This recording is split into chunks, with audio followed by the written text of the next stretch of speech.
Assalamu alaikum. Урматтуу туура тамактануу тартибин үйрөнүүгө бел байлагандар. Бүгүн сиздер менен биз 5-чи сабагыбызда жолугушуп атабыз. Бүгүн дагы бир ирет белок жөнүндө маалымат алалы. Мындан бuyana колдон келсе биз илимий негиздеги материалдарды изилдеп бир жума бою жана алардын ичинен эң керектүүлөрүн, себеби бул бүгүнкү күндө тамактануу боюнча, ден соолук, биохимия боюнча өтө көп материалдар бар, өтө көп маалыматтар бар.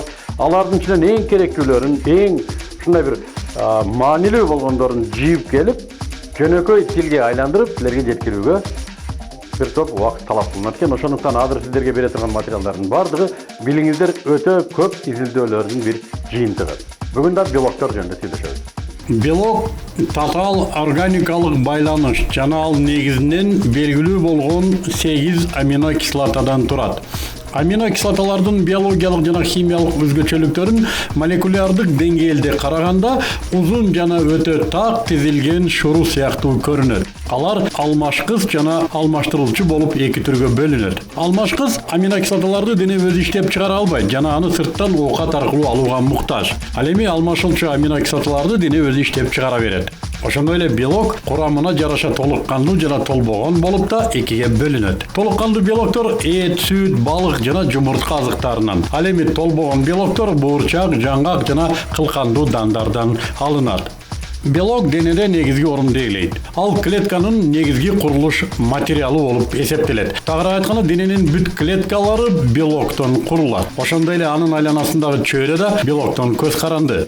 Денедеги дээрлик бүт ферменттер белоктон алынат. Гормондордун да дээрлик көбү белоктон турат. Дененин иммунитети да толугу менен белоктон көз каранды. Белок жетпеген дененин иммунитети начар жана ар түрдүү аллергендерге туруштук бере албайт. Ошондон улам белок аз жегендер адатта аллергиялык ооруларга көп чалдыгышат. Денеге зарыл болгон минералдар менен витаминдерди да кан аркылуу белок ташыйт. Тери, чач, тырмак, сөөк, кан, тарамыш жана булчуң сыяктуу ткандар негизинен белоктон турат. Ошондуктан адам арыктаганда булчуңун сактап, майынан арылуусу зарыл. А бул тажрыйбалуу консультанттын көзөмөлүндө гана ишке ашат. Антпесе дене азып, адам алсырап көп илдеттерге дуушар болуусу ыктымал. Белок адамды ток кармайт, бирок ал денеде май сымал сактала бербейт. Дене суткасына орто эсеп менен кеминде 100-150 грамм белокко муктаж. Денеге зарыл болгон белоктун өлчөмүн консультант эсептеп берет. Белок бир жолку тамакта 30 граммдан ашпоосу зарыл.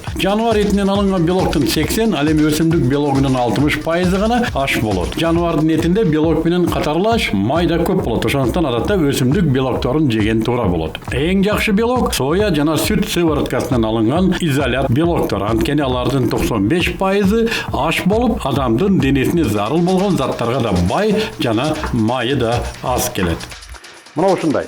Белок бул бир керемет. Алла субханаху ва тааланын ушул ааламдагы эң керектүү жараткан заттарынын бири ушу белок. Муну түшүндүк. Демек, денебиздеги белокко болгон мамилени өзгөртүшүбүз керек.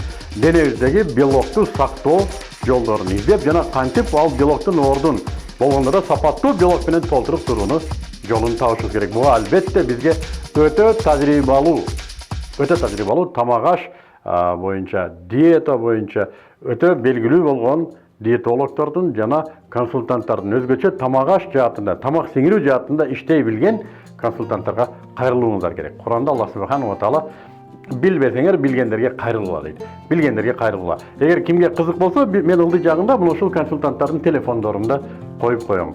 Чалып алардан консультация алсаңыздар болот. Келерки көрсөтүүбүздө Кудай буйрса биз углеводдор жөнүндө сүйлөшөбүз. Муну да күтүңүздөр. Бул каналга сөзсүз жазылыңыз.